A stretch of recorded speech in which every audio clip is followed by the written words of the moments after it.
Welcome, welcome, everybody. I'm Mary Claire, and welcome to Peak, the official Grow Sport podcast. Bryan, a pleasure. Good to be here again. Game on. All right. Today, we're going to continue our series on your new book, The Culture Code. It's been a blast to talk about. We're on chapter 9. And for anybody just joining us as this first episode, feel free to check out previous episodes. We've gone chapter by chapter, starting with why Bryan even wrote the book to begin with after 20 plus years of consulting and coaching organizations and teams on this model, and then going through the entire sport framework. SPORT is an acronym. We rolled through it and really emphasized how one executes on the methodology and on the framework. So Bryan, we're getting to the end of the game here. We got a couple chapters left. As I just said, we've gone through the whole sport framework. Strategic alignment, personal performance, operational execution, results accountability, team strength. It's game time. People are ready to roll. Now what? What happens? What do we see? This is an interesting puzzle, Mary Claire, because it's so fascinating to me to watch leaders when they really get fired up about something, right? It's like, hey, I've got a gap to close. I've got a real issue here, and I really need to fix this. And they go out and they search for something that will help them to get their team organized and focused around that. And just like you were explaining with sport, which does that, right? Keeps everyone aligned and get you all set up and your goals are all cascaded and you're ready to go and you start and you get moving. And by the way, you see results. I mean, you've done this, I've done this. You see results. And some of the low-hanging fruit comes in pretty quickly. But even if they run it for a period of time, or half a year, they start to see real results. And then what happens? The pain starts to go away, right? It's like, oh, good, we solved that problem. So the pain starts to go away. And then what immediately follows after that? The process starts to go away. It's like, oh, we'll let everything else encroach on the process. The process becomes the least important thing. It's done its job. Well, ironically, then we just start the cycle all over again. Yeah. And for many of our listeners, this will probably really resonate with you, which is the flavor of the day, the process of the day, the way we're going to go about it this time. I mean, every single time we talk to organizations, and I know you run into this as well, you find that they're like, oh no, here we go again.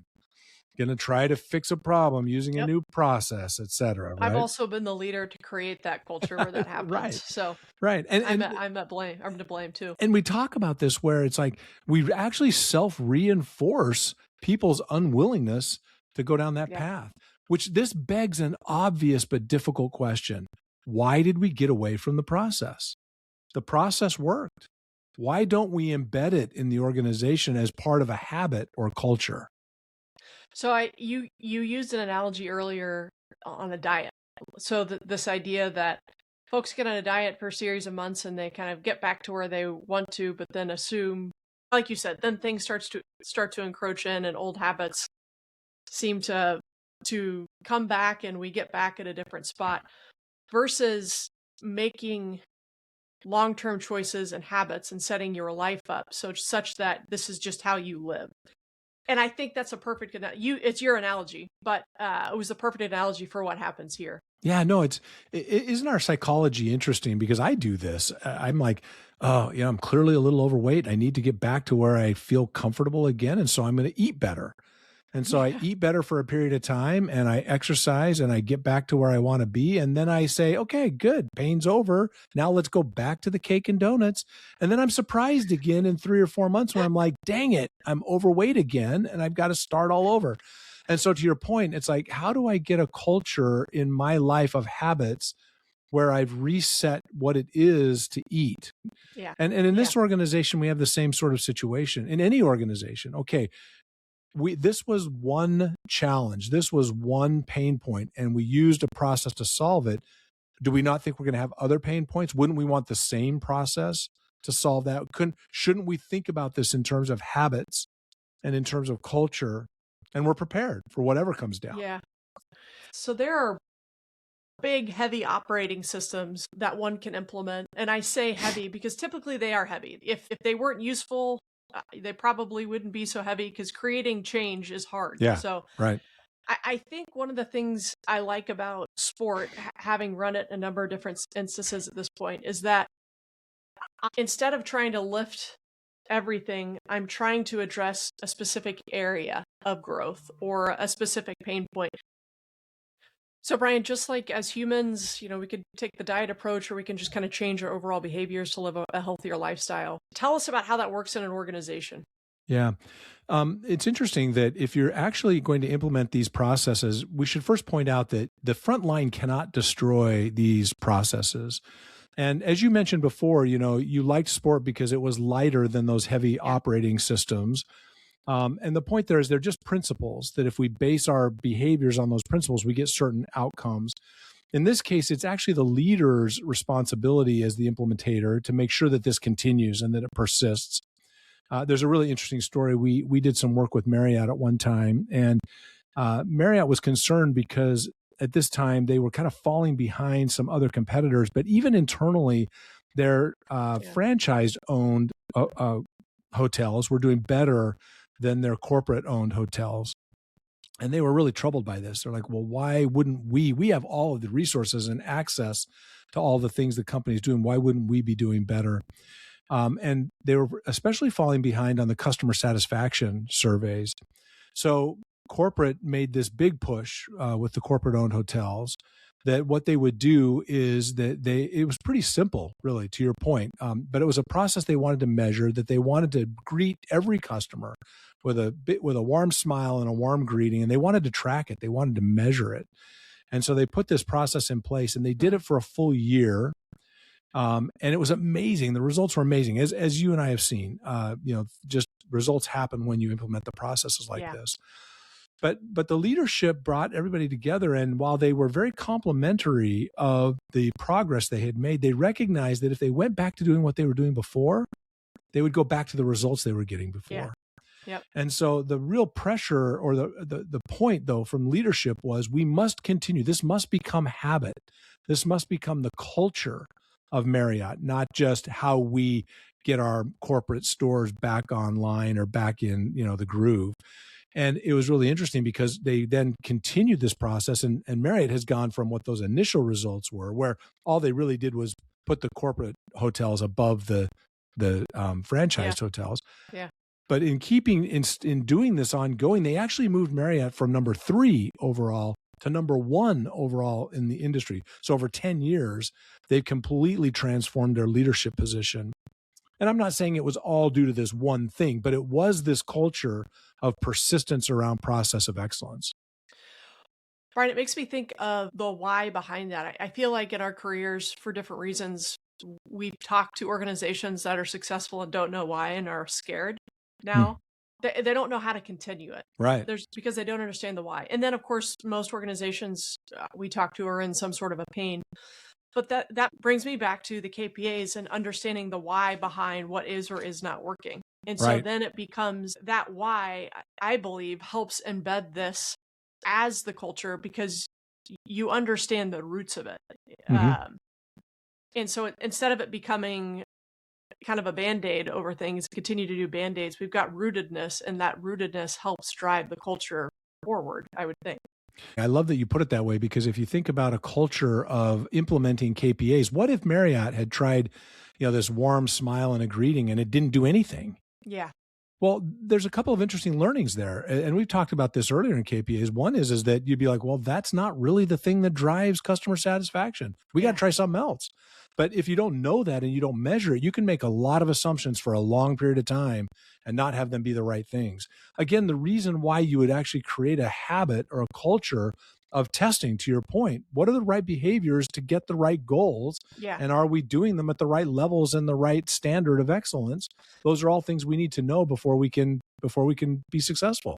Well, going back to this lightweight nature of this, we're honing in on 1 or 2 gaps to close at any given time, at least organizationally at the highest level that you're implementing this. And then those get broken down, of course, at team level or individual level. But then once that gap is closed, then we move on to the next. It's not and so that mindset is, there's always going to be a gap to close. So if we have a process we know that works to close gaps, identifying that next gap to close, it's usually the next lever I need to pull.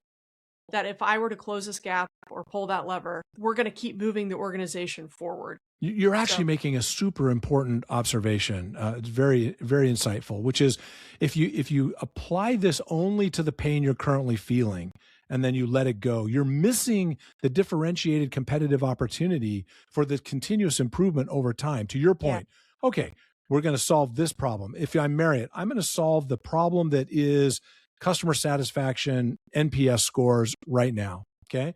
But as we're working on that, we should be thinking as leadership, what's the next thing that I want to solve? And it might be less large. It's okay. Yeah. What's the next thing that I want to apply the methodology toward? And if I'm constantly doing that, then I'm constantly improving. I'm constantly moving the organization towards peak performance. Yeah. So that brings me to a part of the chapter you talk about kind of that process of also evaluating the process before we identify our next goal. So talk to me a little bit about even that. I think helps embed this as not just the thing that we did to fix X, but it's the way by which we operate. So talk to me a little bit more about that. You know, again, you set this all up to get this one pain solved. But if you're really thinking forward, you're saying, like any good sports team, I've got another game to play.